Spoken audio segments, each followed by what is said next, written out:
Hey, I know this won't game popular, but I follow where your light goes.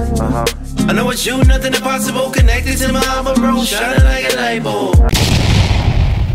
Rumamu Yahuwah, Allahu Yah, all esteemed our great King, Abba Yahuwah Yahusha, Barak Yahuwah. And shalom, shalom, beloved family, all esteemed Abba Yahuwah. And shalom to all those who are seeking truth, seeking righteousness, seeking to know who the Creator truly is and who you truly are, Barak Yahuwah. Welcome to another lesson in learning the Abaryt, or Ancient Hebrew. This will be part 4 to the lesson, Barak Yahuwah. Watchman Azariyahu, as you already know, Barak Yahuwah. And we'll be continuing where we left off with the letter Kaf. So we'll be moving on to the next letter after Kaf.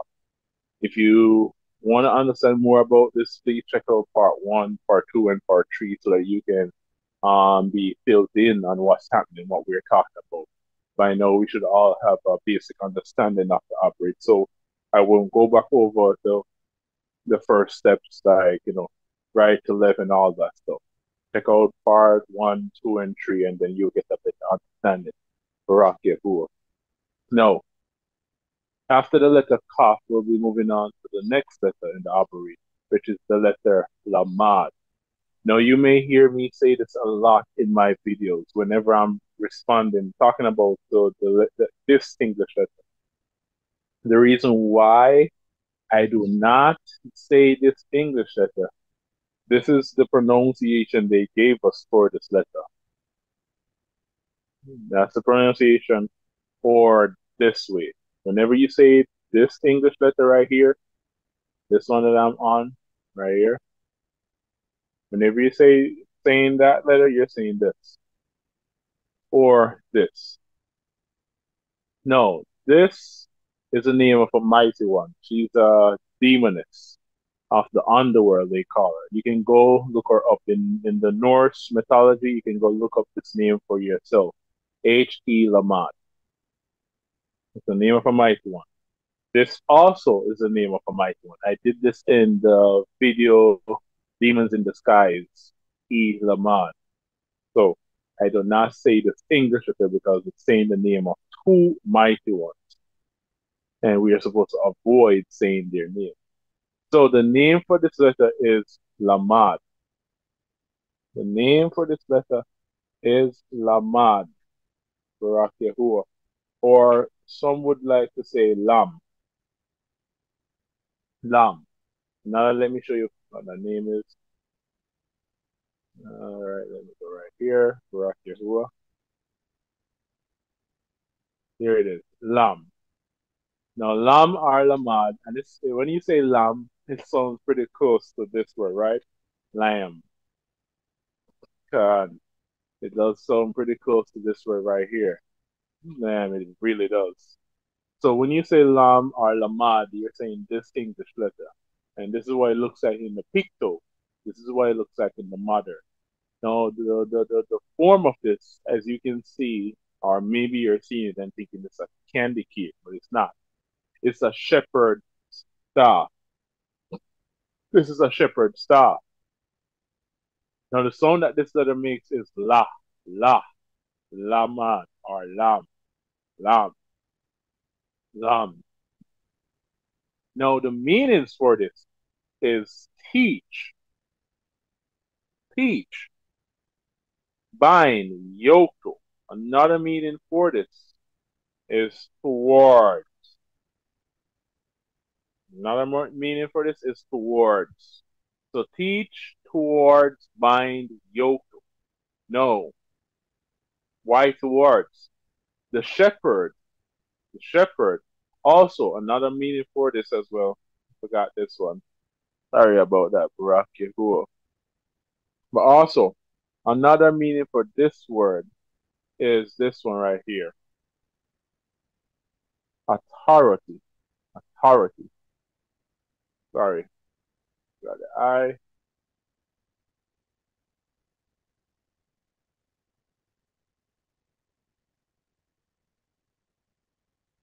Barak Yahuwah. So, man, it looks weird, all caps in this size. YAHUAH. So, the meaning for this is teach towards mind, yoke, and authority. Now, the reason for these meanings, as you all can tell, if you think about a shepherd and what a shepherd does, is a shepherd is in control of a flock of sheep. Now, being that he's in control of the flock of sheep, guess what? He has what? Authority over the flock of sheep. The shepherd staff now is used to teach or to bind or to yoke the sheep back to the flock. This is why the shepherd staff has this hook on it. You notice it's not a straight stick, it has a hook shape or design on it. That's whenever a sheep is straying from the flock, the shepherd would use his staff and yoke or yank the sheep back to the rest of the flock. So that's why one of the meanings is yoke to teach. Also, the shepherd's staff is used to lead the sheep toward their home, feeding ground, resting ground, or water. That's why the root for this is lam, which means lead towards water, towards water. So the shepherd is leading them towards water. So lam, that's the root. That's the root, parent root of this word lam. Because the shepherd always leads his flock to water or to a resting ground. So teach towards bind yoke to authority. These are all meanings that is easily understood when you understand the rule of a shepherd and what his staff is used for. It's not because he has a walking issue why he needs a staff, but the staff has a role to play in being a shepherd, as we just explained, with the sheep. So that's the importance of a shepherd staff. If you never know, well, now you know. YAHUAH.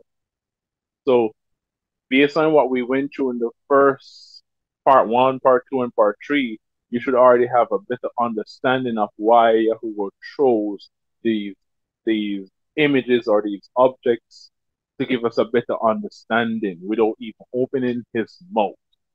I mean, man, it's beautiful, it's amazing. Ruma Mu YAHUAH. Moving on to the next letter, YAHUAH. We have the letter M. We have the letter M. In the picto, this is what it looks like. It's a picture of water. The picture or form of water. This is what it looks like in the modern. You have two modern letters for this Hebrew letter. This is what one looks like, and this is what the other looks like. So any of these letters that you see in the modern, it is the letter M. Now don't ask me why the Greeks did this, so we just gotta, work with it until YAHUAH restores back in the renewed Yerushalayim. But the Greeks did this, so we just have to work with it. The reason why I'm showing it is because if you go to the Strongs and you see this one, you will know what it means, what letter it is, and how to pronounce, what meanings to get, and all that stuff. But if you don't see this one right here on the left, and you see this one on the right, then you'll still know it's the M. So that's why I'm showing both. The name is Maym or Ma.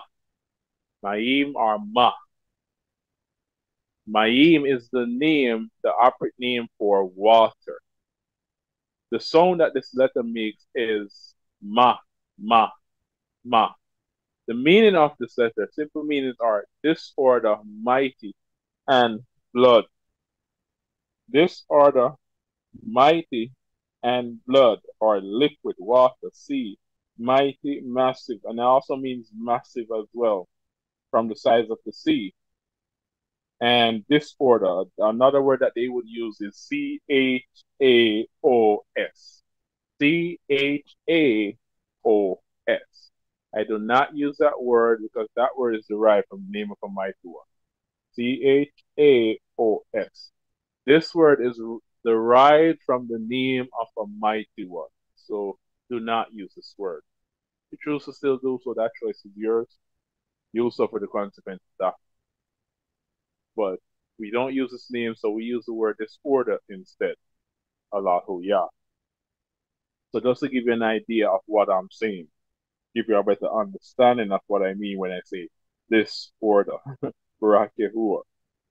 So those are the meanings of what this letter means, YAHUAH. All right, so to the Hebrews, the sea was a feared and unknown place. For this reason, this letter is used as a question word, like who, what, when, where, why, and how, in the sentence of searching for an unknown. So that's what this one would be used for. So who, what, when, where, and how, why. So the letter is called Maym. Some call it Ma. Jeff Van Benner call it Ma, but he says it's probably derived from this Maym, which is a Abaryt word for water, and that's what it is the form of water. This is what it looks like in the picto. This is what it looks like in the modern. If you want to know the paleo, just go look it up. You can go download or Google the Hebrew letter chart where they have all the letterings from the ancient, which they call early, from the ancient going back all the way to today, the modern. So you will get the early, the middle, which they call the paleo, the late, then the modern. Some show 4 forms or evolutions of the letter. Some show 5. Some show 6. But the most ones that we use today are the picto, the paleo, and the modern. Those are the more popular ones today. So that's why I'm showing this so you all can see, because the modern is especially what is used a lot today because of the Greeks.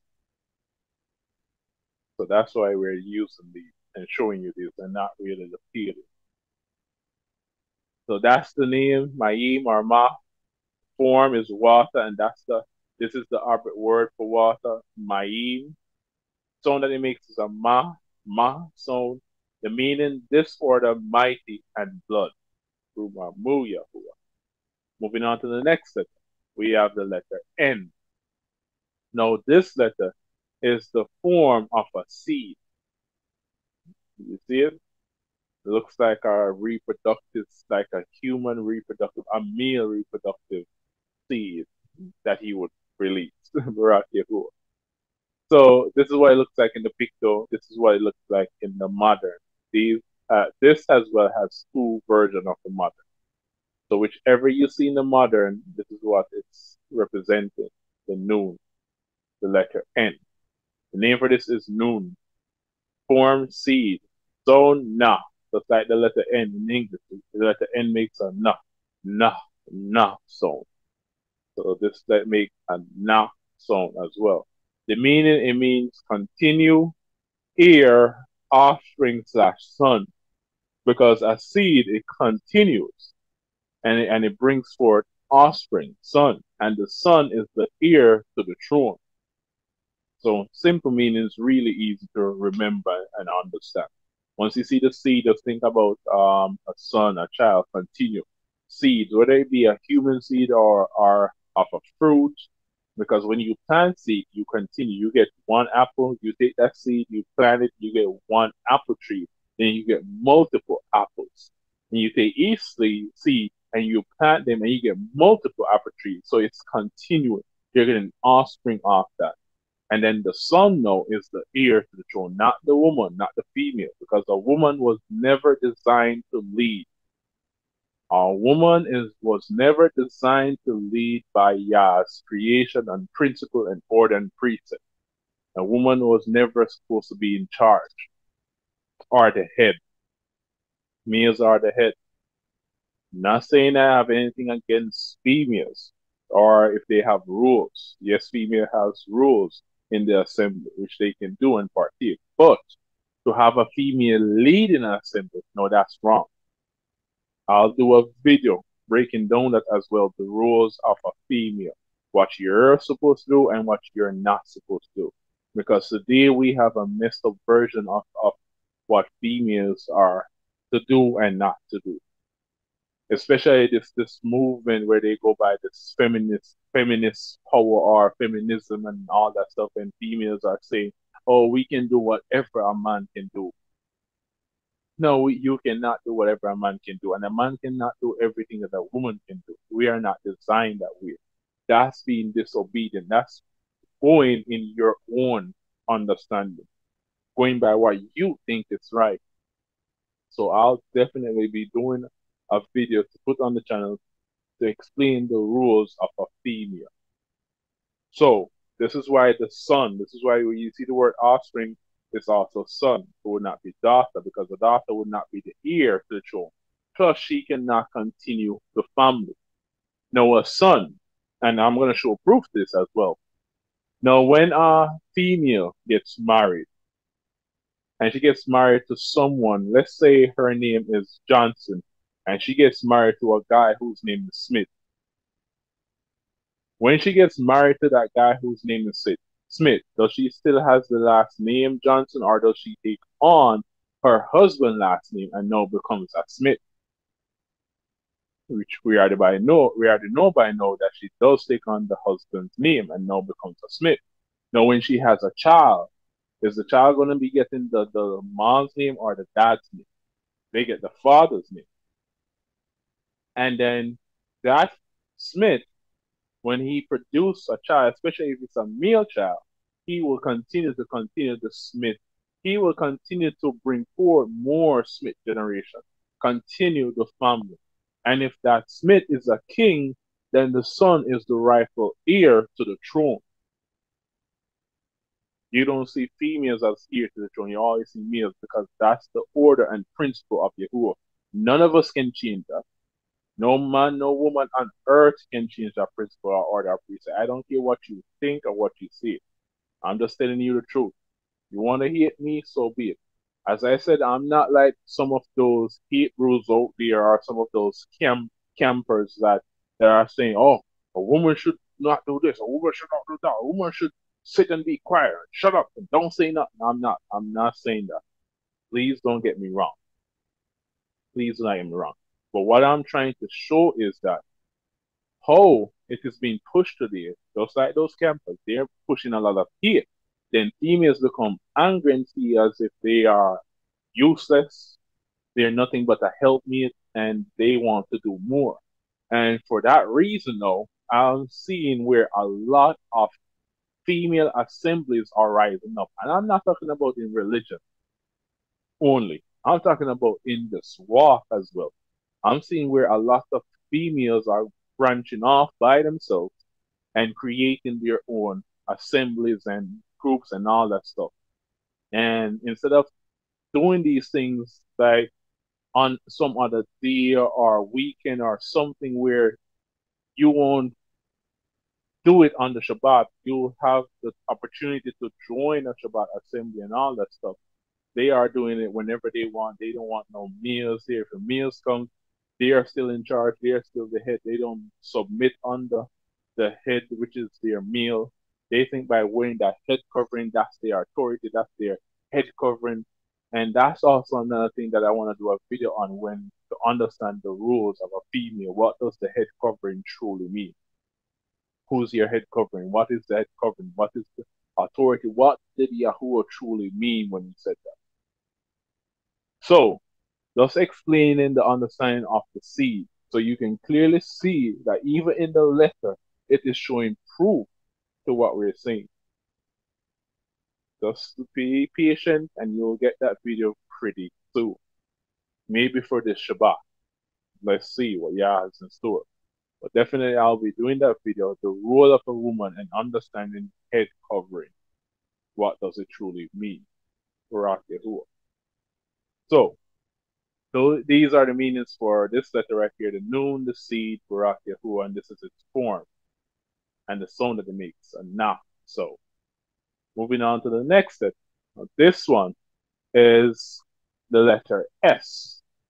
So we just went from the letter Lamad, which is the English letter that looks like a hockey stick, the M, the N, and now we are at the S.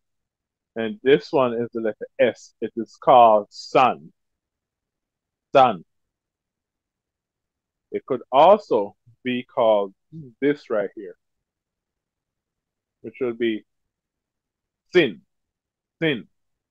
No, in previous parts, most of us would know this letter as this spelling right here, or this word right here, sama, sama, sama or samech. But this really is a modern Hebrew name. This is not the original name of what it is. Plus, when you look into the spelling of this, we would have the S, which is the thorn, a picture of a thorn, the form of a thorn. We would have the M, which is water. Then we would have the hot, which is the tent wall. When you look at the parent root for this, it's not there. We don't see it. So this is the original and would be correct meaning for this. Not meaning, rather, the correct name for this letter. San or sin. Not like S-I-N, but S-Y-N, as you can see. Nothing to note as well. Some Hebrew word have similar pronunciation to certain words in English that are pagan names, idols' names.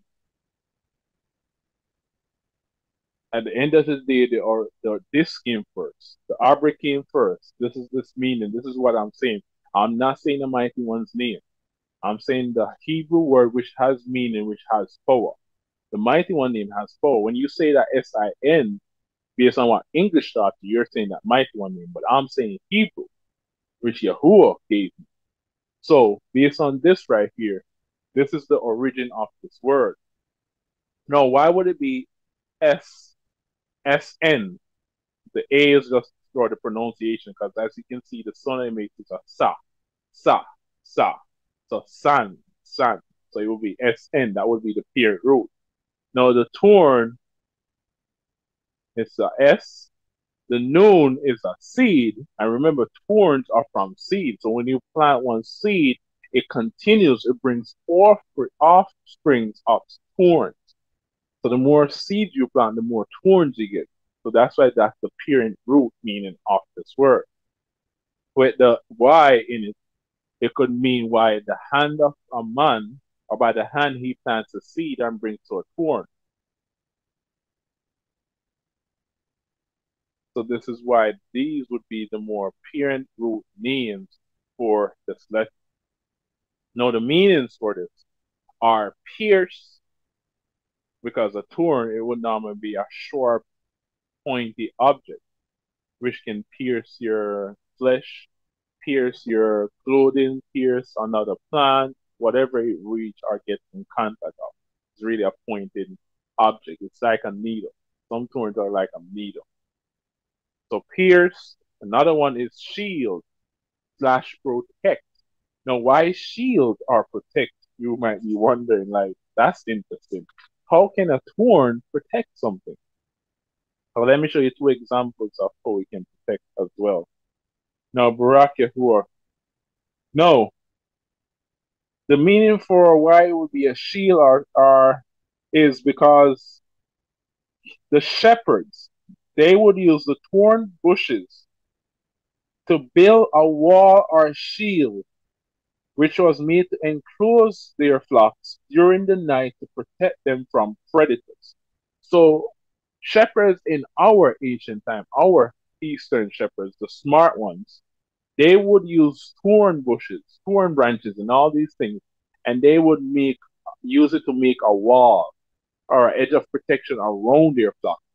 So when they go to sleep at night, this thorn would protect their flocks, their sheep, from predators such as wolves, whatever is a predator to that animal. Because remember, thorns are pretty sharp, pointy objects. They're sharp and they pierce. So if a wolf should go near, he's gonna get torn or pierced by the thorn bush. So it will keep him from not going in, because no one likes to feel pain, even animals. And he's not going to have the ability to really jump because it's going to be pretty high. So it's going to be hard for him to find a way be going past this wall. So it's a pretty protective, solid wall. So perfect reason why they chose it is because of the pointing needles on these torn branches and bushes. It will pierce the predators, and the predators would eventually give up and leave, and no sheep would be harmed. So it's really smart. It's really genius. That's really Yahuwah. That's a really smart and genius plans. I mean, we have seen these torn branches being used with walls. If you look on prison walls, at the top of the prison walls, they would have barbed wires. And most of us, especially farmers, they would have barbed wires running their fence to protect their farmland from wild animals as well. So barbed wires running through the fence or along the fence or with the fence or as a fence, that idea was developed by our ancient Hebrew ancestors when they used torn bushes as fence or walls. Man, Ruma, Mu Yahuwah. All esteemed of Yahuwah. So that's why shield and protect is there. So it's used as a shield and it's used to protect the sheep from predators. Also, the meanings grab and hit. We know that thorns, they would grab whatever is next to them. They would grab other plants that's next to them, or they would grab or get attached to your clothing if you get too close. So that's why it's grab. They would hit the plant next to them. They would grab that plant and they would basically suffocate that plant in a way if that plant is not resilient, if it's not properly structured or strong enough, it will be suffocated by that plant. Another reason meaning for protect as well, if you got some plant that are pretty resilient and strong, now the thorn could wrap them up. And if it's really a very, very hot day, or let's say you have some animals that would want to eat it or whatever the case may be, the thorns could be as a protection as well for other plants that are strong. So you see, the thorn protects while it's still here. That's how Yahuwah will use our enemies to protect us, even though they hate us. Ruma, Mu Yahuwah. Yahuwah will use even our enemies to protect us, even though they hate us and despise us. This is why I love learning the Abaryt. You get so much understanding just by learning these letters and their meanings and why Yahuwah chose it. And you see it in scripture. We see it in reality. We see it in real life. I've seen this multiple times. Many times I've seen Yahuwah use our enemies to protect us. Man, Ruma, Mu Yahuwah. So those are the meanings, the name, the sound, and the form for this Abaryt letter. This is what it looks like in the mother. Barak Yahuwah. Now moving on to the final one, Ruma, Mu Yahuwah. Now this one, as I said, we have two A's. I don't remember if I said it earlier in the video, but if not, we have two A's in Abaryt. In English, we only have one letter A. This is the form of it. This is the one A that we have. But in Abaryt, we have two A's. We have the Aleph, which is the first letter. The Aleph, which is ox's head, or the picture of an ox. And then we have now the Ayin. Ayin. This is what it looks like in the picto. This is what it looks like in the modern. In the picto, as you can see, it's the form of an I. Now, this letter is silent. Based on research and studies by Jeff A. Bennett and even the modern users and all that, they have not found a sound for this letter. So it's really a silent letter. But, when you are transliterating this letter, you will still write A. But this A will be silent. You will still write an A. So if you have this right here, the Ayin, and you have this letter right here, it will be AS. But it will be silent. So you focus mostly on the S. So it's going to look weird and sound weird. So if you have it with another letter, you focus on the other letters of the pronunciation, but you still got to transliterate it by writing what letter in English or any other language it would be. So the Ayin, the sound for it is silent. Sound for it is silent. Yahuwah. So this is what it looks like in the picto. This is what it looks like in the modern. The meaning for this is watch, know, slash knowledge, and shade. Because at the end of the day, you use your eye to watch, to know, to gain knowledge. Because the eye is the gate to knowledge, Barak Yahuwah. And also your eye can be shade or shady, as they would say. So this is the meaning behind it. This is the form, the name, and the sound is silent. It has no sound. Even though the Greeks, what they did was they evolved. They gave it a vowel sounding, which was the letter O, and they made this an O as well. So sometimes you may see the Ayin as the O. So this is why I'm showing the modern, because it's so messed up in the modern that sometimes you see an O and think it's O, that should be a U. And sometimes you see a V and think it should be a U, but as you can see, the B is also used as a V as well in modern, based on the Nukuk system, the vowel pointings and all that stuff. And now we got the Ayin, which has an O with it as well. So in the modern, they will write A, or sometimes they will write O. So how do you know which letter in Hebrew should it truly be? You gotta look at the modern letter. If it's this letter right here, then it's the Ayin. If it's the picture of the Wa, then it's the U. If it's the picture of the B, then it's the Bat or Bait. That's why I'm showing you guys so you can easily break down for yourself the strongs and what these words truly are and what they truly mean, so you can have their understanding. So these are their meanings. Watch, know, knowledge, share. Easy meanings to remember as well. So some of these letters, they are pretty easy to understand, pretty easy to remember. You use your eyes to watch, you use your eyes to know and have knowledge. Just like the Malakim or the Malak, the messengers. They use their eyes to watch. Just like the watchers and the cherubim, the four messengers that are around Yahuwah. If you read places like Ezekiel and on other places, you'll see that they have many eyes. Especially the watchers, they're like a wheel of eyes. They have a lot of eyes. That's their form. That's what they look like. It's really interesting to read and understand, man. It's beautiful.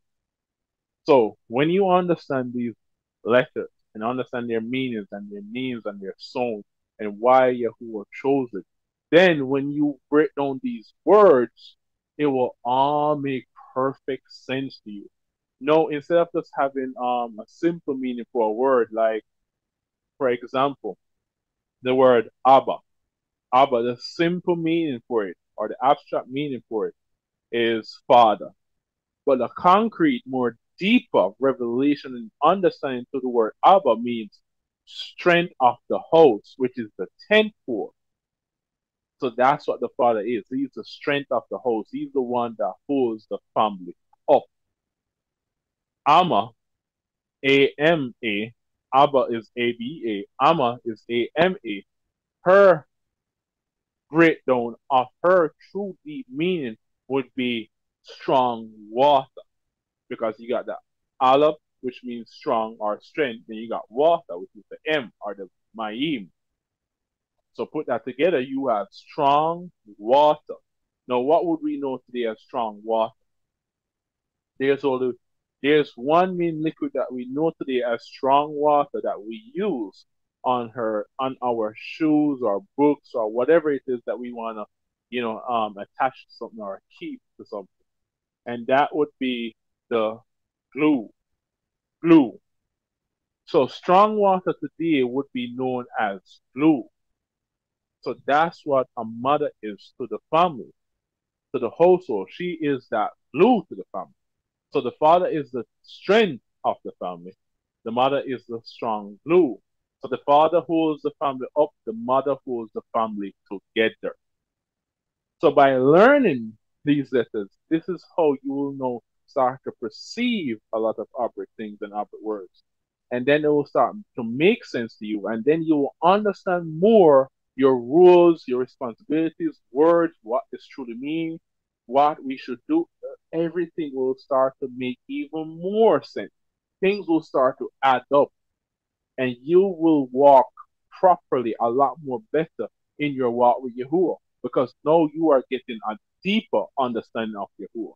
Not what English taught you, not what the Greeks taught you, not what the Egyptians, not what the Babylonians taught you, but what Yahuwah taught our ancestors. And now you will have that same understanding, and you will understand Yahuwah a lot more. And it will be a lot more beneficial in your walk. So this is why learning the Abaryt is important. To truly have a more deeper understanding of Yah. So the enemy will send agents to let you know that it's not important that much or to that level. All you need to know is his name, and that's it. But that's not the case, because as you can see with the videos that I'm doing, demons in disguise and spells, a lot of these English words are spells and demons' names. So when you think you're giving esteem and praise to Yahuwah, your heart may be doing it, but the words that you're using are not. Those words are defiled, and Yahuwah will not receive those words. Your heart is giving esteem to Yahuwah, but the words are not. It's like taking pork. Your heart is truly, you're trying to do the right thing, but your sacrifice is not pleasing to Yahuwah. And you take the pork, bring it to Yahuwah, and you think Yahuwah is going to receive it. And this is how some needs to look at it. Well, I don't need to speak Hebrew. I don't need to know his name. The Most High knows my heart. He knows my heart, and he understands, and he'll accept it. So basically what they're saying is, because they have a heart to serve the Most High, when they present this unclean sacrifice to the Most High, he will accept it because of their heart. That's not how he works, everyone. He will instruct you. He will warn you. He will let you know your heart is in the right place, but the sacrifice that you're presenting is not. Get rid of this unclean thing from before me. He will tell you to get rid of it. And he will instruct you what to do and what not to do. So that's what he's doing today. Through his mouthpieces, his watchmen, his prophets. That's him telling you not to do or use a sacrifice unto it. Your heart, yes, is in the right place, but you're not there yet. Get it better. Clean up your act. So it's like those who say, oh, well, I worship on Sunday. The Most High knows my heart. I don't know truly when is the Shabbat. The Most High knows my heart, so he will accept my offering. Well, that's the thing again. He will not, because he's telling you through that person who is saying, hey, Sunday is not the Shabbat. The Shabbat is the seventh day of the week. And by you saying, oh, he will knows my heart, that's him saying to you to come to this day of worship instead of doing this day of worship. You keeping Xmas or Halloween. Oh, the Most High knows my heart. I'm doing this out of love, and it's the best time to share the word of the Most and all that. That's not the best time. The best time is anytime. Whenever you get the chance, every day you get the chance to share the word. That's the perfect time. Every day is the perfect time to share the word of Yahuwah. Not one specific day, not Halloween, not Xmas. I've heard different pastors say, well, the main reason why they keep Xmas and celebrate it is because it's the best time, the best and perfect time to share the truth with friends and families, because that's the only time in the year they will come together and all that stuff.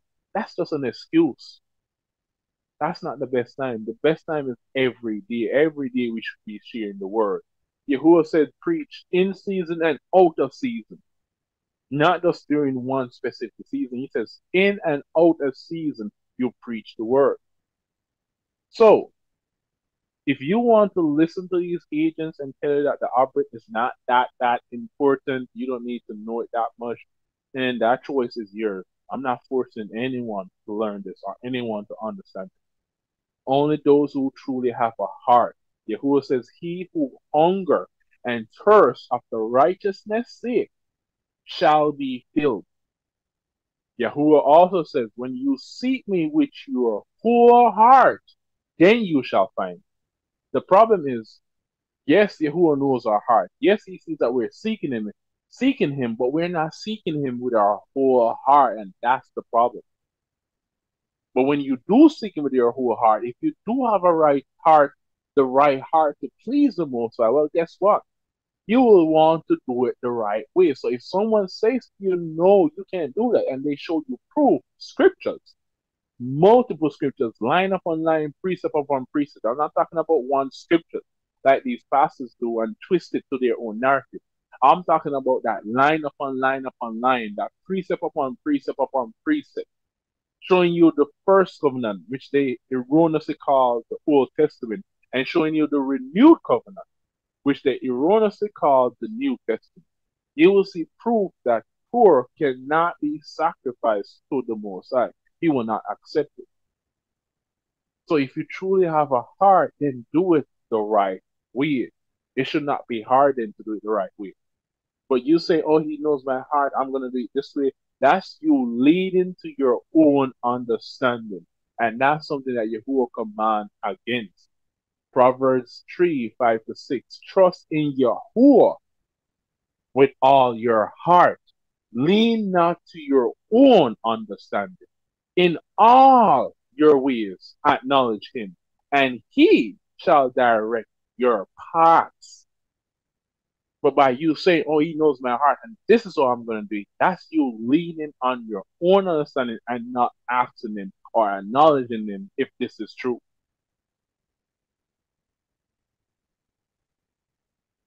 Barak Yahuwah Yahusha, Hallelujah. So, choice is yours. You do as you please. Everyone has been given a freedom of choice. When that day comes, I do pray and hope that you do make the right decision. If not, well, you cannot say to Yahuwah on the day of judgment that you did not know, you did not hear. Hallelujah. Barak Yahuwah Yahusha. So, join us again for the next class where we will go into the next few letters of the Abaryt to gain their understanding, their names, forms, meaning, and sound. Barak Yahuwah.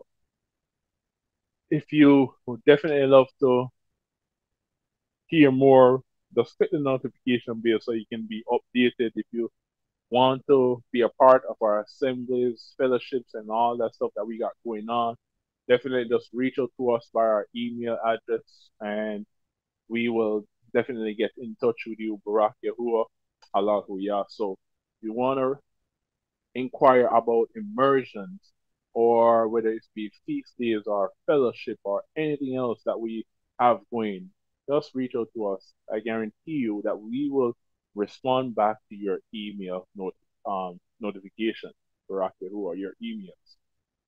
So, that said, without any further ado, I won't hold you any longer. Rumamu Yahuwah. This is Watchman Azariah signing out again on behalf of Yahuwah's chosen people assembly. Rumamu Yahuwah, Hallelujah. Man, I just want to give Yahuwah all esteem, all praise for what he's doing, what he has done, and what he's about to do. There's so much that Yahuwah has planned, has in store. There's so much coming, man. Barak Yahuwah. I can't wait. Can't wait. You'll definitely get the chance to see what I'm talking about, Ruma Yahuwah. So until then, join us again for Shabbat Fellowship, Barak Yahuwah, where we'll go through another study, another scripture as well, Barak Yahuwah. Today we are, excited to get ready for tomorrow night, which is Yahuwah's Pasar, Ruma Yahuwah. Hallelujah. I'll definitely be having a video coming shortly as well regarding Yahuwah's Pasar and giving you some more understanding to, YAHUAH'S Pasar and his Islam, Barak Yahuwah. So until then, have a Baruch day. May Yahuwah continue to Barak you and Shamar you, which means to respect and guard you and keep you in the way. Hallelujah. Much ahab to you guys and shalom, shalom. Hallelujah. Rumamu Yahuwah.